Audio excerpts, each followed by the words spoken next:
இது காங்கிரஸ் பேரியக்கம் ஆட்சியில் இருந்தபோது கொண்டு வந்தது. அதனை முத்தமிழறிஞர் டாக்டர் கலைஞர் வலியுறுத்தினார்.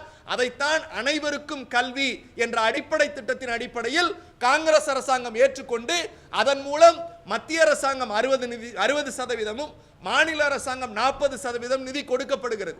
இப்போது எங்களுடைய கேள்வி, நேற்றைக்கு மாண்புமிகு தமிழ்நாட்டினுடைய முதலமைச்சர் திராவிட மாடல் நாயகர் முத்துவேல் கருணாநிதி ஸ்டாலின் அவர்கள் ஒரு கேள்வி வைத்தார். தேசிய பேரிடர் நிதியிலிருந்து ஏன் இந்த ஆண்டு தமிழ்நாட்டிற்கு நிதி கொடுக்கப்படவில்லை?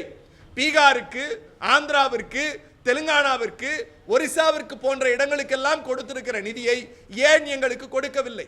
அதை போலவே 2 நாட்களுக்கு முன்னால் தேசிய ஒருங்கிணைந்த குழந்தைகள் வளர்ச்சி திட்டத்திற்கு கொடுக்க வேண்டிய ஒன்றிய அரசினுடைய நிதியை எங்களுக்கு தரவில்லை என்று ஒரு மக்களால் தேர்ந்தெடுக்கப்பட்ட இந்திய அரசியலமைப்பு சட்டத்திற்கு உட்பட்ட ஒரு முதலமைச்சர் ஒன்றிய அரசை கேட்கிறார்.